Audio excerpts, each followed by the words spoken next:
എല്ലാവർക്കും നമസ്കാരം. അണു മുതൽ കൃമി വരെയുള്ള എല്ലാ ജീവജാലങ്ങൾക്കും അണുവിലും കൃമിയിലും സ്ഫുരണമായി വിരിയുന്ന പരമപ്രകാശമേ ശരണം നിത്യം. എല്ലാവർക്കും നമസ്കാരം. അപ്പം 4 പ്രധാനപ്പെട്ട ഉപനിഷത് വാക്യങ്ങളെക്കുറിച്ച് പറഞ്ഞിരുന്നു. ഏതൊക്കെയാണ്? പ്രജ്ഞാനം ബ്രഹ്മ, അഹം ബ്രഹ്മാസ്മി, അയമാത്മ ബ്രഹ്മ, തത്വമസി. പ്രജ്ഞാനം ബ്രഹ്മ എന്ന വാക്യം ഒന്ന് വിശദമാക്കാം. ഉപനിഷത്ത് വാക്യമാണ്. ഈ വാക്യത്തിൻ്റെ ഉദ്ദേശം എന്ന് പറയുന്നത് ജീവാത്മ പരമാത്മ ബന്ധത്തെ വ്യക്തമാക്കി കാണിച്ചു തരികയാണ്.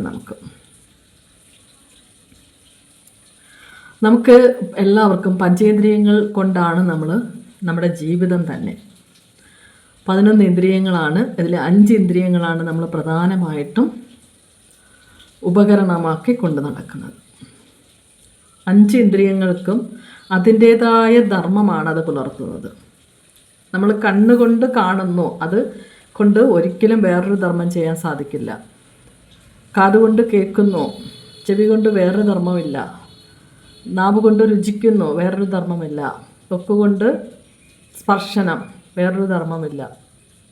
അപ്പോൾ അതാതിൻ്റെ ധർമ്മം അതാത് നിറവേറിക്കൊണ്ടിരിക്കുകയാണ്.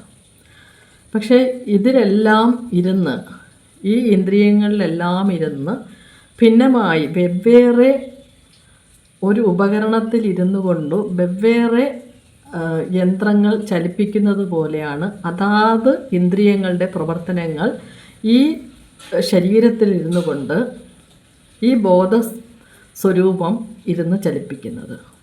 നമ്മൾ വിചാരിക്കും ഇതെല്ലാം വെവ്വേറെ പ്രവർത്തനങ്ങളാണെന്ന്. കണ്ണിൻ്റെത് വേറെ പ്രവർത്തനം. ഇപ്പം നമ്മളൊരു ഡോക്ടറെ അടുത്ത് ചെന്നാൽ ഇപ്പം കണ്ണിന് വേറെ ഡോക്ടർ, കാതിന് വേറെ, ഇയർ, ENT, ഐ ഡോക്ടർ,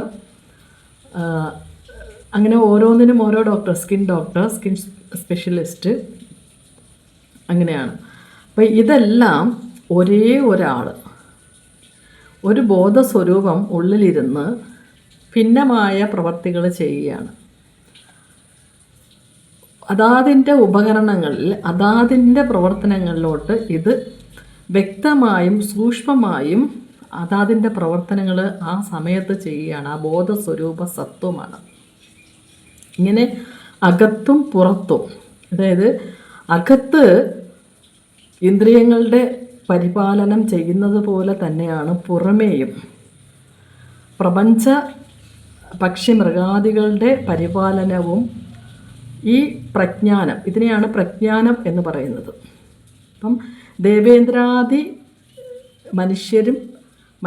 ദേവേന്ദ്രാദികളുടെ കാര്യങ്ങളായാലും പക്ഷി മൃഗാദികളുടെ കാര്യങ്ങളിലായാലും ശരി തന്നെ, ഈ പ്രജ്ഞാനം, ഈ ബ്രഹ്മം അതിനകത്തിരുന്ന് ചെയ്യുന്ന കാര്യങ്ങളാണ് പ്രജ്ഞാനം ബ്രഹ്മ. ആ ബ്രഹ്മമാണ് അകത്തിരുന്ന് ഇതെല്ലാ കാര്യങ്ങളും ചെയ്യിക്കുന്നത്. അതിനാലാണ് ഈ ഉപനിഷത് വാക്യം വളരെ അധികം പ്രധാനപ്പെട്ടതാണെന്ന് പറയുന്നത്. പ്രജ്ഞാനം ബ്രഹ്മ.